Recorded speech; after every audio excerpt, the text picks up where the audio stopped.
Good morning, all of you. BA first year, second paper और chapter तीसरा राष्ट्रीय आय।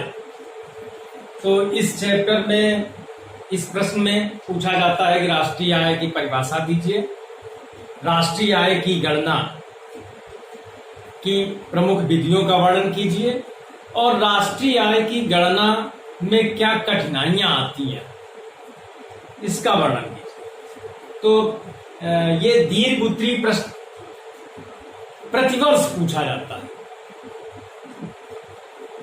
कि राष्ट्रीय आय से आप क्या समझते हैं, राष्ट्रीय आय की गणना की कौन कौन सी विधियां हैं और राष्ट्रीय आय की गणना में क्या परेशानियां होती हैं। या इस प्रकार से भी प्रश्न पूछा जाता है कि राष्ट्रीय आय की गणना की प्रमुख विधियों का वर्णन कीजिए और राष्ट्रीय आय की गणना में क्या परेशानियां या क्या सावधानियां रखी जाती हैं उनका वर्णन किया है।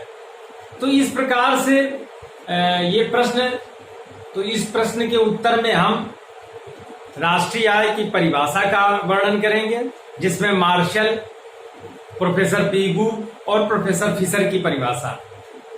उसके बाद राष्ट्रीय आय की गणना की विधियों का वर्णन करेंगे और फिर उसके बाद राष्ट्रीय आय की गणना में क्या सावधानियां रखी जानी चाहिए उसका वर्णन करेंगे। तो सबसे पहले राष्ट्रीय आय की परिभाषा।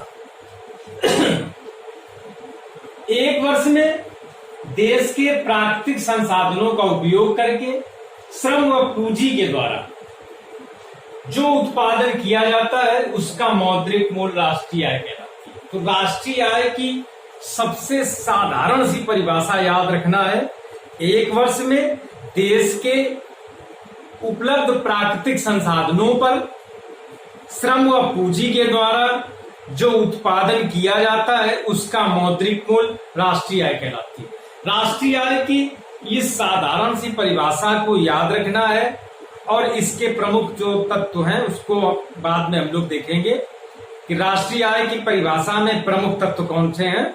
तो राष्ट्रीय आय की परिभाषा क्या है कि एक वर्ष में देश के प्राकृतिक संसाधन, तो हमें याद क्या रखना है, समय क्या है, एक वर्ष। दूसरा क्या याद रखना है, प्राकृतिक संसाधन। और अगला तीसरा नंबर क्या है, श्रम व पूंजी के द्वारा। चौथा क्या है, उत्पादन। और पांचवा क्या है, उत्पादन का मौद्रिक मूल्य। ये पांच यदि तत्व याद रखें, क्या याद रखना है, समय एक वर्ष, नंबर 2 प्राकृतिक संसाधन, नंबर 3 श्रम व पूंजी, नंबर 4 उत्पादन और नंबर 5 उत्पादन का मौद्रिक मूल्य। तो ये परिभाषा हमेशा याद रहेगी।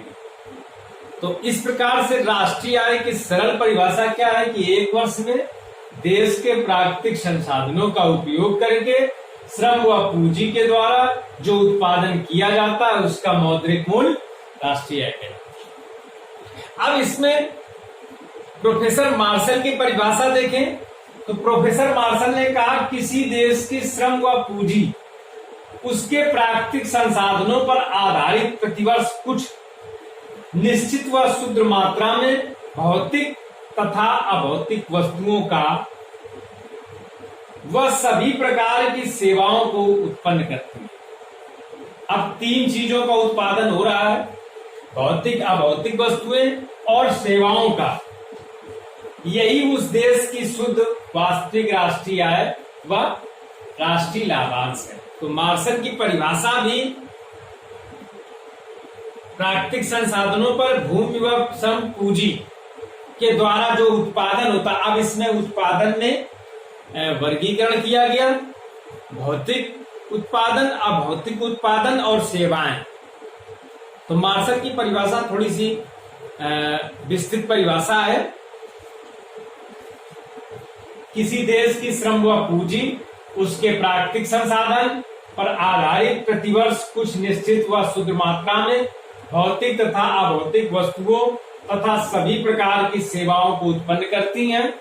यही उस देश की शुद्ध वास्तविक राष्ट्रीय आय या राष्ट्रीय लाभांश है। एक और परिभाषा देखें, प्रोफेसर पीगू के अनुसार राष्ट्रीय लाभांश किसी देश व समाज की भौतिक आय का वह अंग है जिसमें विदेशों से प्राप्त आय भी शामिल, जिसे मुद्रा के पैमाने में मापा जाता है।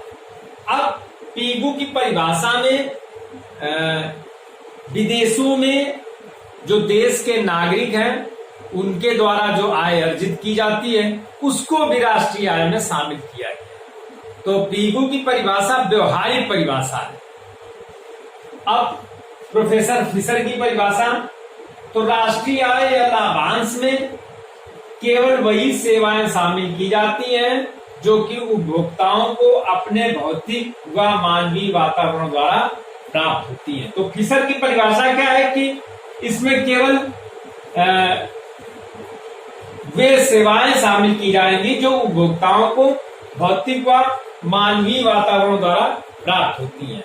तो मार्शल पीगू और फिशर की परिभाषा में पीगू की परिभाषा व्यवहारिक परिभाषा है, और यद्यपि राष्ट्रीय आय की गणना में मार्शल की परिभाषा को अच्छी परिभाषा माना गया है, श्रेष्ठ परिभाषा में मार्शल की परिभाषा को लिया गया।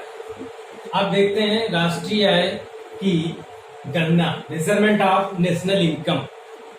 तो राष्ट्रीय आय गणना करने की जो विधियां हैं वो निम्नलिखित है। उत्पत्ति गणना विधि, इस रीति में एक निश्चित समय, और वो एक निश्चित समय जो होता है वो प्रायः 1 वर्ष का होता है, में उत्पादित वस्तुओं व सेवाओं का मूल्यांकन किया जाता है। एक निश्चित समय में उत्पादित वस्तुओं व सेवाओं का मौद्रिक मूल्य ये जोड़ लिया जाता है। इसमें क्या करते हैं, घिसावट व्यय को घटा दिया जाता है।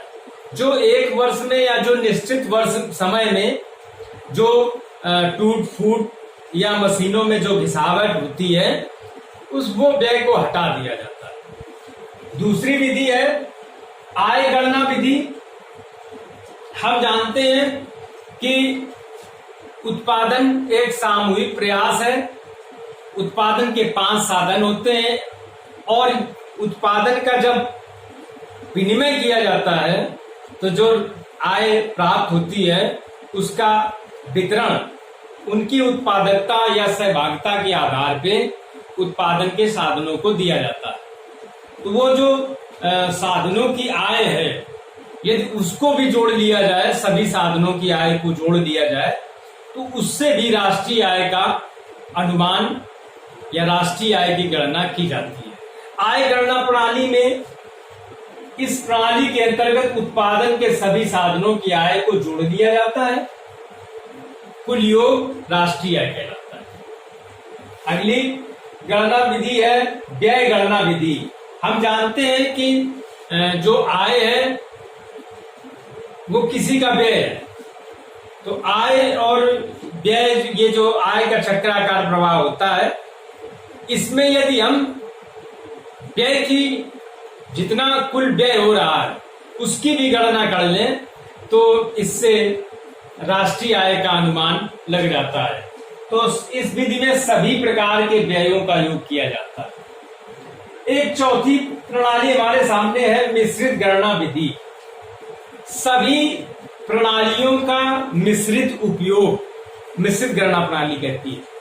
अब इसमें क्या है कि कई इस प्रकार के क्षेत्र होते हैं जहां पर उत्पादन गणना प्रणाली का प्रयोग नहीं किया जा सकता, या कुछ ऐसे क्षेत्र होते हैं जहां आय गणना प्रणाली व व्यय गणना प्रणाली का प्रयोग नहीं किया जा सकता। इसलिए मिश्रित गणना प्रणाली का प्रयोग किया जाता है। भारत जैसे देश में जहां विविधता पाई जाती है तो वहां पर उत्पत्ति गणना विधि का भी प्रयोग किया जाता है, आय गणना विधि का भी प्रयोग किया जाता है और व्यय गणना विधि का भी प्रयोग किया जाता है। तो इस प्रकार से ये 4 प्रणालियां हैं, उत्पत्ति गणना विधि, आय गणना विधि, व्यय गणना विधि, मिश्रित गणना विधि। ये 4 विधियां हैं। अब हम देखते हैं आगे राष्ट्रीय आय की गणना में क्या क्या सावधानियां हमें लाई जानी चाहिए या क्या सावधानियां बरतनी चाहिए। पहली है कि दोहरी गणना से बचना चाहिए। अब दोहरी गणना से बचने के लिए क्या है कि अंतिम उत्पाद की ही गणना की जानी चाहिए।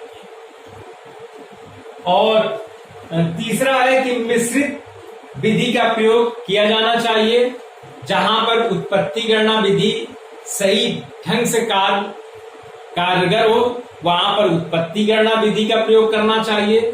जहां आय गणना विधि सही ढंग की कारगर हो वहां पर आय गणना विधि, और जहां पर व्यय गणना विधि सही ढंग से काम कर सकती है वहां पर व्यय गणना विधि का प्रयोग करना चाहिए। और बाद में सभी का योग कर लेना चाहिए और राष्ट्रीय आय का वास्तविक अनुमान लग जाएगा। चौथा क्या है, विश्वसनीय आंकड़े प्राप्त करने चाहिए। भारत जैसे देश में जहां लेखाओं का अभाव है, विश्वसनीय आंकड़े उपलब्ध नहीं हो पाते हैं, वहां पर राष्ट्रीय आय का अनुमान ठीक लगाना कठिन हो जाता है। इसलिए प्रयास यही करना चाहिए कि विश्वसनीय आंकड़ों में विश्वसनीयता लाई जाए ताकि राष्ट्रीय आय का सही अनुमान लगाया जा सके। तो इस प्रकार से यह प्रश्न कंप्लीट हो जाता है और पूछा जाता है कि राष्ट्रीय आय से आप क्या समझते हैं, राष्ट्रीय आय की गणना की कौन कौन सी विधियां हैं और राष्ट्रीय आय की गणना में क्या सावधानी अपनाई जानी चाहिए। धन्यवाद।